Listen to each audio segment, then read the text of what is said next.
Hey there, and good Tuesday evening. First Alert meteorologist Isaac Williams here with a forecast update on this Tuesday. We've seen more rain today. We're seeing some more rain tonight. We'll take you to First Alert radar coming up, but we do have some light at the end of the tunnel. We may actually see some sunshine tomorrow, potentially. It has been another very cloudy, dreary, and gloomy day here in metro Atlanta and all of North Georgia. So we are still kind of in the thick of it here with this very unseasonably cool, dreary pattern. The flood watch, though, has been extended until 8 p.m. Really, this is more so to kind of cover the basis of some of the swelled creeks and rivers, things like that, some of the saturated soils. We've had some scattered tree damage throughout the morning today and late last night. Thankfully, we're not really looking at any incredibly heavy downpours coming up in the forecast here, but some scattered nuisance type shower activity is on the way here. But a flood watch has been officially extended there until tomorrow evening. Today's almanac, a little warmer than yesterday. We got to 73 degrees. Yesterday's high temperature was 69, so we did get a little bit warmer today, but still only a 7-degree spread from the morning temperature of 66 at midnight or whenever it occurred this morning to this afternoon at 73. 17 degrees below average for this time of the year. The record was 98 degrees. We got 8/100ths of an inch of rain in the bucket. Again, so far today down at Hartsfield, we're still just over an inch ahead of where we should be for the month of August. And we've gotten about 31 inches of rain on the year, which is actually a little bit above usual. Highs, earlier today, you can kind of see that cool air wedge coming straight down the Carolina Piedmont region right into the North Georgia area. So the high in Atlanta was 73, Athens was 71, Greenville, South Carolina, not plotted there, held in the 60s today. Charlotte, North Carolina only got to 69. But notice farther southward away from that wedge of cooler air, 93 in Savannah today and 95 down in Jacksonville. So that cool air wedge, obviously a very localized setup here. We even saw almost a 20-degree spread from Macon to Savannah. So we did have quite a bit of spread of temperatures across the state of Georgia today. And you can notice in the North Georgia mountains, I do believe LJ got very close to 80 today. So very abnormal that the mountains are warmer than metro Atlanta, but that's kind of what we saw earlier today. And again, going forward, we are going to see some subtle changes in the forecast. This evening, we still have First Alert radar showing some scattered light rain moving through the heart of downtown and midtown over toward Douglasville and kind of moving toward Cobb County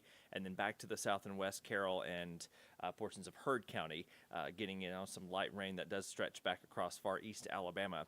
Here's the bigger picture and kind of how things look across the southeast. So we still have this big stretch of Gulf moisture coming in and across Georgia and into the Carolinas. But the cool air wedge that we've been dealing with the past couple of days is finally starting to weaken just a little bit. And at some point, we're going to kind of go back slowly to a bit more of a traditional summertime pattern. But that warm-up, though, is not going to be just flip the switch and we're back to 90-plus degrees. It's going to take some time before we get that summertime heat to build back into North Georgia. We'll show you on the 7-day forecast here. So into the evening, First Alert Futurecast does want to maybe generate a downpour or two between now and midnight.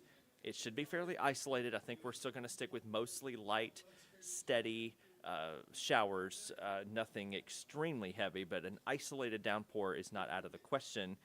That could stick around a bit into the overnight. Through 4 a.m., notice some of that heavier rain shifts up into the upstate of South Carolina. And then we're left with, again, spotty showers for the morning commute tomorrow. I don't think it will be as widespread as what we saw earlier today, but it is something that we'll be watching closely, of course. And then through the day tomorrow, notice the rain coverage begins to decrease and maybe some cloud cover decreases as well. And we'll see a little bit of sunshine. Again, haven't seen it since Saturday maybe or last Friday in Atlanta. It's been a very cloudy stretch of weather here, but some afternoon clearing is possible tomorrow, and if it happens a little faster than we're thinking, then we could see highs get back into the 80s. Tomorrow, though, the official forecast high right now is 79. Those morning showers will gradually clear up, and again, the sky itself may partially clear a bit into the afternoon. Some parts of North Georgia likely to see temperatures in the 80s tomorrow. Rome, Georgia, 85, 83 in LaGrange, 80 in Eatonton, Griffin, and down in Thomaston. From Metro Atlanta up I-85 toward Gainesville and Athens and Helen may hang on to the 70s for one more day. And then all of us will be back in the 80s starting Thursday and into this coming weekend. The flash flood risk, basically, for that flood watch zone, it's a very low-end risk tomorrow, but notice the higher threat in that level 2 out of 4 risk zone is from basically Macon, Georgia, into the Carolinas and into the Midlands of South Carolina specifically. So we are kind of being pulled out of the highest flood risk going into midweek, which is good news. Here's a look at 7 p.m. Thursday on Futurecast, kind of taking a longer range look at the forecast here. So notice the drier pockets in Futurecast, so not seeing as much out there. Widespread coastal rain, potentially from Savannah to Charleston to the Outer Banks of North Carolina. And then same thing on Friday, not too many showers expected. We're looking at more widespread rain in North Florida and into the coastal areas of the Carolinas and Georgia.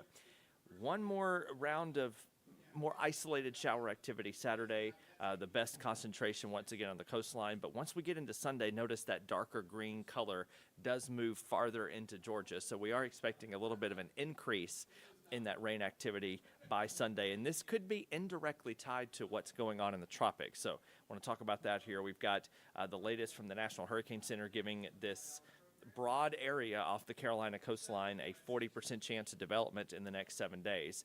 We could see a little bit of that tropical moisture kind of slide toward us by Sunday into next week. The timing's still iffy. It could come in earlier. It could be pushed back a day or two. So right now we're kind of eyeing Sunday, Monday, Tuesday time frame on some of the arrivals of this moisture from the Atlantic. Hopefully nothing tropical forms in the classic sense, but that's something that we'll keep tabs on. Then farther out to sea, there is an area of disturbed weather kind of in that intratropical convergence zone, that migratory band of low pressure that does move north, of course, during hurricane season. And we do have an area of low pressure out there, very disorganized at the moment, though, but is expected to have a 50% chance of development in the next week as it moves northwest into the southern and central Atlantic. Some buzz on social media about this. We're watching trends. We're seeing each model run, but what we like to do at this time range is look at ensembles, look at an average of the models and kind of see what does the average say. If the averages of all the models starts to pick up on that a little bit, then we may be a little bit more concerned. But right now we're still in just kind of that wait, watch, and see time frame in the tropics. But we do know that August almost always signals an increase in tropical activity, and it's not super surprising that we have two orange zones here on the map here signaling that medium chance of development. And we actually have an active tropical storm in the Atlantic. It's well north of Bermuda still. Winds are at 40 miles per hour. Wind shear really affecting Tropical Storm Dexter here, formed Sunday night, I believe. This is moving northeast, and it does look like it becomes a little bit stronger, but also at the same time it's likely to be transitioning from tropical to subtropical or extratropical in nature as it goes to the northeast here over the next few days. Again, the good news, this is not impacting the United States, and it's going to be affecting the mariners only, the open ocean out there, not a factor here, which is good. 7-day forecast here. Notice the rain chances down to 20% on Thursday and Friday. Friday is a Braves on Gray Day, 82 degrees, so not super hot. We will have that humidity come back, so even though it's been rainy and cooler, it's not been super humid feeling. We are going to see that humidity creep up just a bit, though, toward the end of the week and certainly by the weekend. I mentioned that 40% chance of storms coming back starting Sunday and into the first couple of days of next week. Highs will be in the 80s. And overnight lows the next few days will be in the 60s. We will see that warming trend, though, for morning lows back into the low 70s. So this cooler pattern, of course, we knew wouldn't last, but at least we're not jumping right back into some sultry summer heat. We're going to be a gradual warm up through the weekend and into next week with daytime highs back again in the middle 80s by next Tuesday.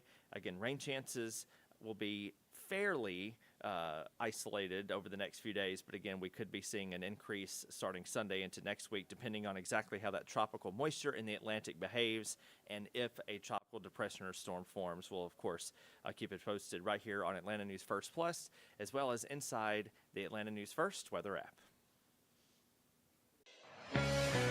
Stay up to date on your latest weather from the largest team of meteorologists in the Southeast. Download the First Alert Weather app for hour-by-hour forecasts and join us every weekday at 11:30 a.m. on ANF+. You can also text WEATHER to the number on your screen, and we'll send a link directly to your cell phone.